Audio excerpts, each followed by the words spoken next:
Hello friend, Qureshi coaching classes में आपका स्वागत है। आज के इस लेक्चर में भी हम इनवर्स ट्रिग्नोमेट्रिक्स से रिलेटेड जो क्वेश्चंस हैं जो टीचिंग और इंजीनियरिंग एग्जाम में आए हैं उन्हें ही डिस्कस करेंगे। तो आज के लेक्चर का फर्स्ट क्वेश्चन है, if sec inverse x equal to cosec inverse one y then the value of cos inverse 1 upon x plus cos inverse 1 upon y is first option pi by 4, second option minus pi by 4, third option minus pi by 2 and last option is pi by 2। तो ये question UP PGT exam में पूछा गया है 2009 में। तो यहाँ पर हमें गिवन क्या है, सेक इनवर्स एक्स जो है वो कोसेक इनवर्स वाई के इक्वल है। सेक इनवर्स एक्स जो है वो कोसेक इनवर्स वाई के इक्वल है, ये हमें गिवन है। तो हमें वैल्यू किसकी निकालनी है, cos inverse 1 upon x plus cos inverse 1 upon y की वैल्यू। और आप जानते हो सेक इनवर्स एक्स जो होता है वो कॉस इनवर्स 1 अपॉन एक्स के इक्वल होता है। तो सेक इनवर्स एक्स को हमने कॉस इनवर्स 1 अपॉन एक्स लिख दिया, और कोसेक इनवर्स वाई जो होगा वो साइन इनवर्स 1 अपॉन वाई के इक्वल होता है, क्योंकि साइन इनवर्स एक्स जो होता है कोसेक इनवर्स 1 अपॉन एक्स और कोसेक इनवर्स एक्स जो होता है वो साइन इनवर्स 1 अपॉन एक्स के इक्वल होता है। तो सेक इनवर्स एक्स को कॉस इनवर्स 1 अपॉन एक्स लिखा, कोसेक इनवर्स वाई को साइन इनवर्स 1 अपॉन वाई लिख दिया। ठीक है, अब हमें कॉस इनवर्स 1 अपॉन एक्स मिल गया, कॉस इनवर्स 1 अपॉन एक्स, इसके साथ ये और चाहिए कॉस इनवर्स 1 अपॉन वाई। तो दोनों side cos inverse 1 upon y को हमने ऐड कर दिया। तो कॉस इनवर्स 1 अपॉन एक्स इसके साथ ऐड किया कॉस इनवर्स 1 अपॉन वाई को। अब हमने यहाँ लिया है तो यहाँ भी लेना पड़ेगा, this is equal to sine inverse 1 upon y plus sine inverse plus cos inverse 1 upon y. ठीक है, अब 1 अपॉन वाई को अगर आप थीटा मान लो या एक्स मान लो, ठीक है एक्स मान लेते हैं इसे, तो आप जानते हो sine inverse X plus cos inverse x जो होता है वो क्या होता है, पाई बाई 2। तो इसके लिए हमने ये फॉर्मूला लगा दिया, sine inverse 1 upon y plus cos inverse 1 upon y, this is equal to pi by 2। तो यहाँ पर देखो कॉस इनवर्स 1 अपॉन एक्स और कॉस इनवर्स 1 अपॉन वाई इन दोनों के सम की जो वैल्यू आ रही है वो पाई बाई 2 आ रही है, मतलब फोर्थ ऑप्शन करेक्ट होगा, बाकी सारे ऑप्शन इनकरेक्ट है।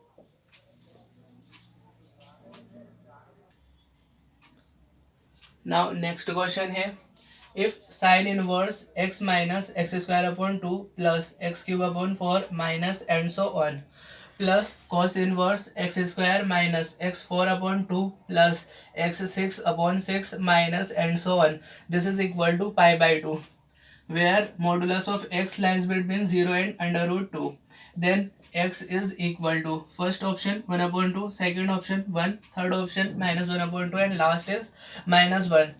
तो ये क्वेश्चन जो है आईआईटी स्क्रीनिंग एग्जाम 2001 इसमें पूछा गया है। इस क्वेश्चन में हमें साइन इनवर्स के साथ एक सीरीज दे रखी है प्लस कॉस इनवर्स के साथ एक सीरीज दे रखी है, और दोनों ही सीरीज कैसी है, इनफाइनाइट है, और इन दोनों का सम दे रखा है कि पाई बाई 2 है। तब हमें x की वैल्यू बतानी है, क्या होगा x।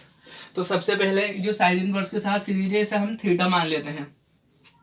थीटा इक्वल टू क्या हो जाएगा, ये सीरीज मानी है हमने थीटा, तो theta equal to x minus x square upon 2 plus x cube upon 3 x cube upon 4 minus and so on.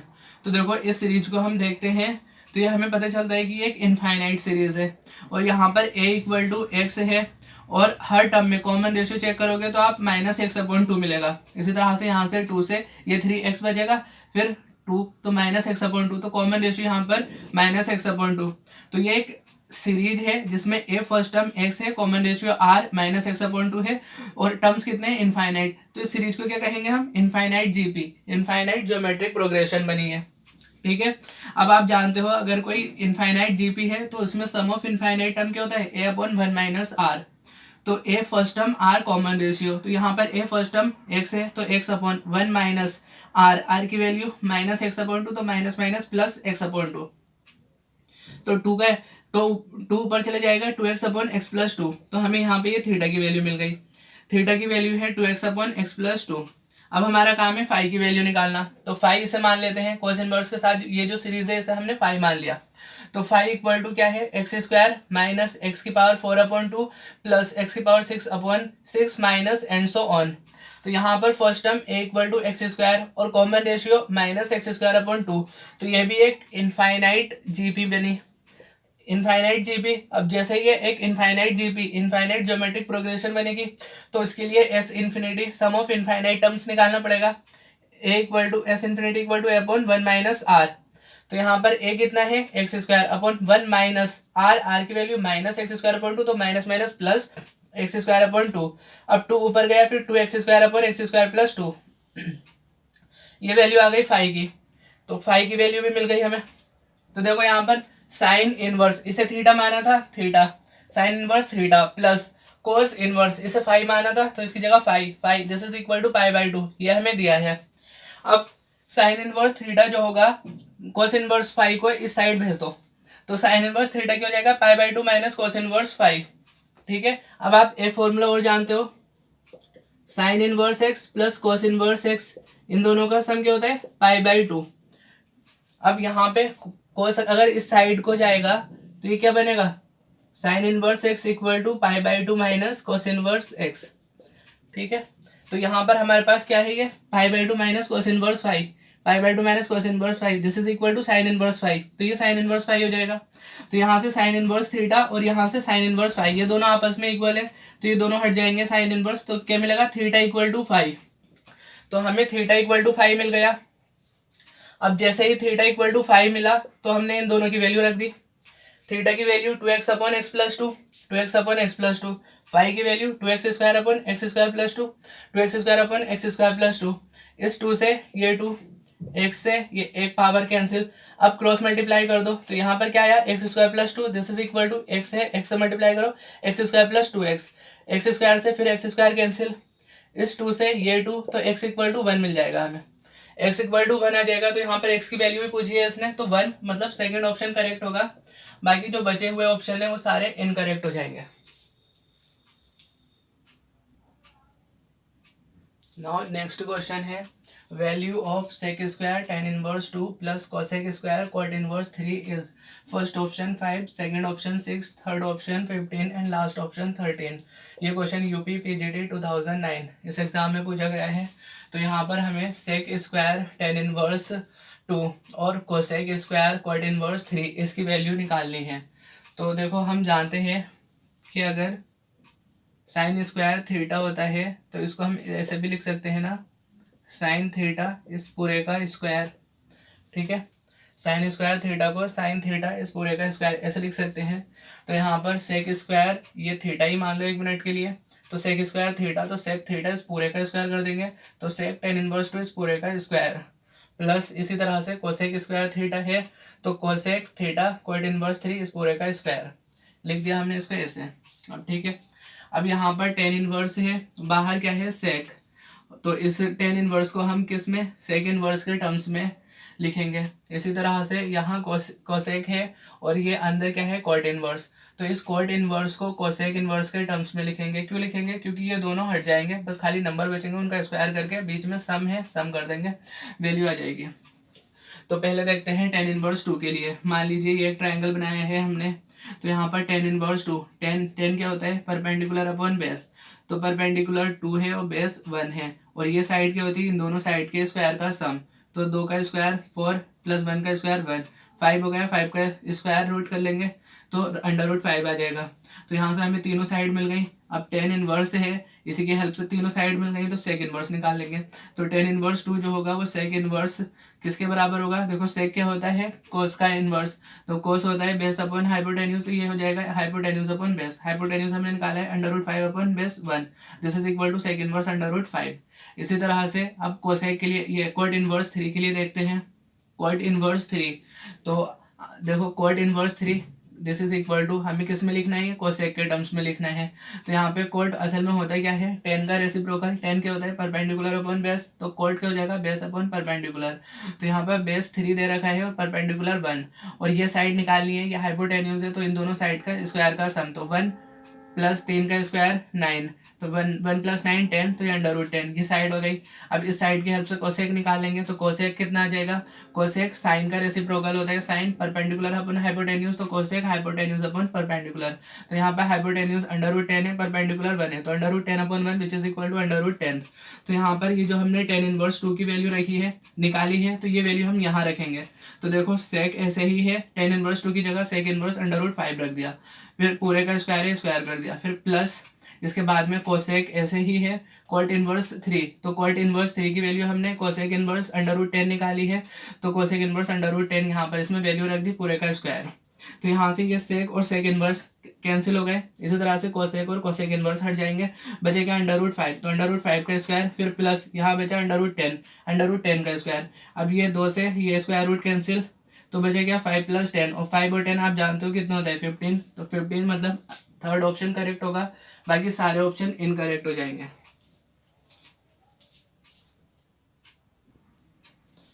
Now next question है, if for sin inverse x plus cos inverse x equal to pi, then x is equal to first option 0, second option 1/2, third option 9/4 and last option not none of these।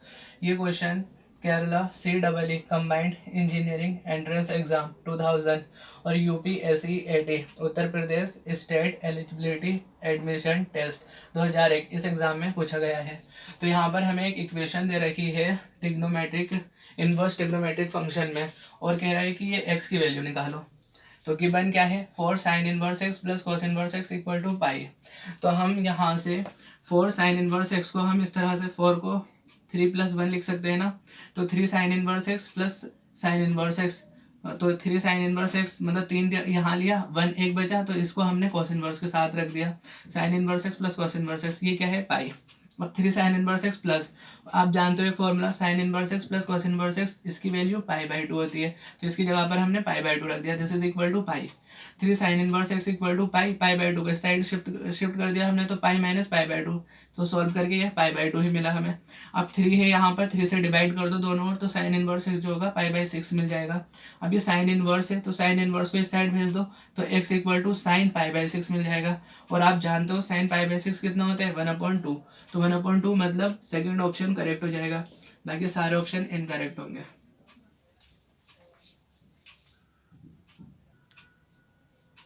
Now next question है, sine inverse x equal to π/5, then cos inverse x is equal to what.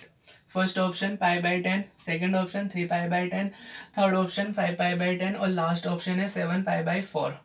ये question KBS TGT 2017 में पूछा गया है। तो 2017 से लेकर के अभी तक 2022 तक KBS ने नेक्स्ट एग्जाम नहीं कराया है। तो देखो यहाँ पर हमें साइन इनवर्स x की वैल्यू दे रखी है इसने, तो साइन इनवर्स x जो है π/5 है, और फिर ये पूछ रहे हैं कि कॉस इनवर्स x क्या होगा। तो गिवन क्या है, sine inverse x equal to π/5, तो x क्या मिल जाएगा, साइन इनवर्स को यहाँ शिफ्ट कर दो, तो x इक्वल टू साइन π/5, और साइन π/5 ये क्या है रेडियन में है, तो इसको डिग्री निकालो। तो डिग्री के लिए आपको फॉर्मूले पता है R/D रेडियन के लिए और डिग्री के लिए, तो इसी से ही डिग्री का निकल जाता है। तो यहाँ से R/D radian measure equal to π/180 into degree measure, और डिग्री के लिए 180 ऊपर चला जाएगा, पाई नीचे आएगा, तो degree measure equal to 180/π into radian measure, तो 180/π और रेडियन π/5, तो इस पाई से ये पाई कैंसिल, और इस 5 को ये 180 से काटो तो 36 डिग्री मिल जाएगा। तो यहाँ पर साइन π/5 को हम कितना लिख सकते हैं, साइन 36 डिग्री, ठीक है। और साइन 36 डिग्री, तो 90 - 54 करोगे तो ये 36 मिलेगा, और आप जानते हो साइन 90 - थीटा कॉस थीटा हो जाता है, तो कॉस 54 हो जाएगा। अब चाहिए क्या था आपको, कॉस इनवर्स x, कॉस को इधर भेज दो, ये तो x है ना, तो कॉस इनवर्स x मिलेगा, this is equal to 54 degree. अब ये डिग्री में है, फिर इसे रेडियन में कन्वर्ट कर लो, तो radian measure equal to π/180 into degree measure, degree की वैल्यू कितनी है 54। अब इसे 9 से काट दो 6 टाइम, फिर ये 2 टाइम, फिर यहाँ से 3 से काट दो इसे 2 से, सॉरी 3 10, पाई साथ में है तो 3π/10, तो यहाँ पर 54 डिग्री की जगह 3π/10 रख दोगे, तो यहाँ से सेकंड ऑप्शन करेक्ट हो जाएगा, बाकी सारे ऑप्शन इनकरेक्ट हो गए, ठीक है। ये तो पहला मेथड था। अब देखो सेकंड मेथड, इससे ज़्यादा इजी मेथड है ये। आप जानते हो एक formula, sine inverse x plus cos inverse x, this is equal to π/2, ठीक है।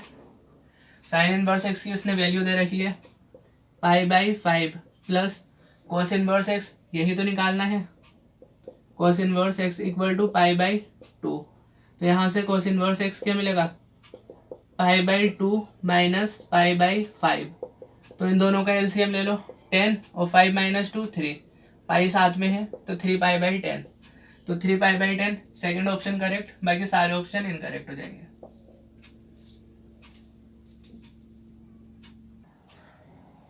देखो next question most important question है, और हर एग्जाम में लगभग इस तरह के क्वेश्चन पूछे जाते हैं। चाहे टीचिंग एग्जाम हो चाहे इंजीनियरिंग एग्जाम हो। तो देखो क्वेश्चन क्या है, tan inverse 1/3 plus tan inverse 1/7 plus tan inverse 1/13 up to tan inverse 1/n² plus n+1 up to infinite is equal to first option 0, second option π/4, third option π/2 and last option 2π/3। ये question Karnataka CET combined engineering test 2000 और 2012, देखो सबसे पहले 2000 में आया था, फिर उसके बाद में 2012 के बाद में इन्हें कोई नया क्वेश्चन नहीं मिला, यही उठा के इन्होंने इस एग्जाम में पूछ लिया। बहुत इंपॉर्टेंट क्वेश्चन है, ऐसे क्वेश्चन टीचिंग एग्जाम में तो रिपीट हो जाते हैं। तो गिवन क्या है हमें, टेन इनवर्स 1/3, फिर टेन इनवर्स 1/7, फिर टेन इनवर्स 1/13 और इसका nth term ten inverse 1/n² plus n+1, इन सबका सम अप टू इनफाइनाइट, मतलब इनफाइनाइट टर्म्स का सम ये पूछ रहे हैं कि किसके इक्वल होगा। तो इसे सबसे पहले nth टर्म पकड़ते हैं हम, इसका nth टर्म को हम tn से डिनोट कर ले रहे हैं। बीएससी में आपने क्या होगा, ऐसे जो nth टर्म होता है उसे हम tn से डिनोट करते हैं। तो tn equal to tan inverse 1/n² plus n+1 ऐसे लिखते हैं इसे, मतलब ये दे रखा है टेन इनवर्स। तो देखो इसको हम किस तरह से बनाएं, टेन इनवर्स a+b या टेन इनवर्स a-b, हमारा माइंड टेन इनवर्स में जा रहा है तो इसके लिए a+b या a-b यहाँ तक ही सोच सकते हैं हम। तो देखो टेन इनवर्स 1 चाहिए ऊपर, तो इसे हम n+1 -1 कर सकते हैं, क्योंकि ये -n प्लस n कैंसिल होगा तो 1 ही बचेगा। तो यहाँ पे 1 + n+1 इंटू n कर सकते हैं, क्योंकि अगर हम इससे मल्टीप्लाई करेंगे तो n² प्लस n फिर +1, तो यही लाइन मिल जाएगी हमें n² प्लस n+1। तो हम इसको इस तरह से भी लिख सकते हैं। तो देखो ये ध्यान से देखने पर क्या पता चला है, tan inverse a - b upon 1 + ab, ये किसका फॉर्मूला बना, tan inverse a minus tan inverse b का। आप जानते हो tan inverse a minus tan inverse b equal to tan inverse a - b upon 1 + ab। तो हमने tn को दो टर्म्स के डिफरेंस के रूप में लिख लिया, ठीक है। तो टेन इनवर्स को हमने n+1 माइनस tn को ten inverse n+1 minus tan inverse n ऐसे लिख दिया। अब यहाँ पर n है ये सब स्क्रिप्ट में, तो n इक्वल टू आप 1 2 3 4 5 सारे टर्म्स रखो, लास्ट तक n तक रखो। फिर उसके बाद देखते हैं, तो t1 n इक्वल टू 1 रखोगे तो यहाँ पर 1 + 1 2, tan inverse 2 minus tan inverse 1, तो पहला टर्म ये मिल जाएगा। इसी तरह से n इक्वल टू 2 रखोगे तो दूसरा टर्म t2, 2 + 1 3 -2, तो tan inverse 3 minus tan inverse 2। अब n इक्वल टू आप 3 रखो तो 3 + 1 4 -3, तो टेन इनवर्स 4 -3। अब हमें एक सीरीज टाइप की मिल गई, यहाँ पे 2 3 4 इस तरह से, फिर 5 अप टू लास्ट में n+1, इसी तरह से यहाँ से 1 2 3 4 अप टू n, सबके साथ टेन इनवर्स लगाते रहो। ये t1 t2 t3 t4 up to tn, ये सारे टर्म्स हमें मिल गए। लेकिन इसने बीच में क्या दे रखा है, बीच में प्लस, सब जगह प्लस दे रखा है, तो इन सभी टर्म्स को ऐड कर दो, तो t1 + t2 + t3 up to tn, nth term तक का सब मिल गया हमें, ठीक है। nth टर्म का सब मिल जाएगा। तो यहाँ पर देखो ये टेन इनवर्स 2 प्लस का है और ये टेन इनवर्स 2 माइनस का है, आपस में कैंसिल हो गए। इसी तरह से टेन इनवर्स 3 प्लस का है, टेन इनवर्स 3 माइनस का है, ये भी cancel. Tan inverse 4 plus tan inverse 4 minus, ये दोनों भी कैंसिल। इसी तरह से 5 यहाँ पे कोई टर्म होगा, इसी तरह से यहाँ पर ये कैंसिल। अब बचे क्या यहाँ पर, ten inverse n+1 minus tan inverse 1, ये दोनों कैंसिल हुए, ये दोनों बच गए। तो tan inverse n+1 minus tan inverse 1, तो यहाँ पे फिर tan inverse a minus tan inverse b, ये फॉर्मूला लगा दो, tan inverse a minus tan inverse b equal to tan inverse a minus b upon 1 + ab। तो a की जगह n+1 और b की जगह 1 है, तो -1 से +1 कैंसिल हो जाएगा, बचे क्या n अपॉन n+1 + 1 तो n+2, तो ये हो गया ten inverse n upon n+2। अब हमने क्या है, nth टर्म जितने भी हैं इन सभी का सम निकाल दिया, और ये सम क्या आ रहा है, tan inverse n upon n+2। लेकिन हमें nth टर्म नहीं निकालना था, हमें ये कह रहा है कि इनफाइनाइट टर्म, मतलब हमने जितने भी nth टर्म है उन सभी का सम निकाल दिया। ये कह रहा है जितने भी इनफाइनाइट टर्म है उन सब का सम निकालो, तो जो nth टर्म है उसमें हम limit n tends to infinite लगा देंगे, तो हमें इनफाइनाइट टर्म्स का सम मिल जाएगा। तो ये जो सम है इसमें हमने क्या किया, limit n tends to infinity लगा दिया, तो this is equal to limit n tends to infinity, ये क्या आता है, tan inverse n upon n+2, तो ये आ जाएगा। अब limit n tends to infinity tan inverse n, यहाँ से n कॉमन ले लिया हमने, n कॉमन लिया तो 1 + 2 अपॉन n बचा, इस n से ये n कैंसिल हो गया, बचा क्या, limit n tends to infinity tan inverse 1 upon 1 + 2 upon n। और आप जानते हो जब भी लिमिट होती है, लिमिट चाहे कुछ भी लगी हो और यहाँ पे 10 हो, टेन इनवर्स हो समथिंग a b c और यहाँ पर n वाला टर्म्स है, तो ये 10 बाहर पहुंच जाता है टेन इनवर्स और लिमिट अंदर आ जाती है, limit n tends to infinity है, समथिंग है, जो भी है। तो लिमिट लगाएंगे यहाँ पर, तो n की जगह इन्फिनिटी रखेंगे, n टेंस टू इन्फिनिटी, तो n की जगह इन्फिनिटी, तो 2 अपॉन इन्फिनिटी, 2 अपॉन इन्फिनिटी। और आप जानते हो something upon infinity equal to 0, तो ये 0 आ गया। 1 प्लस 0, 1 प्लस 0 इक्वल टू 1, तो 1 upon 1, 1 upon 1 which is equal to 1। तो ये क्या मिला, tan इनवर्स 1। लिमिट लगाने के बाद में क्या बना, tan इनवर्स 1। यहाँ पे n वाला टर्म नहीं है तो लिमिट हट गई। अब tan इनवर्स 1 आप जानते हो π/4 होता है, तो अगर हमने n टर्म्स जो थे उनमें लिमिट लगाई है तो n टर्म्स का, इनफाइनाइट टर्म्स का जो सम आया है वो π/4 होगा। तो यहाँ पर सेकंड ऑप्शन करेक्ट है, बाकी सारे ऑप्शन इनकरेक्ट हो जाएंगे।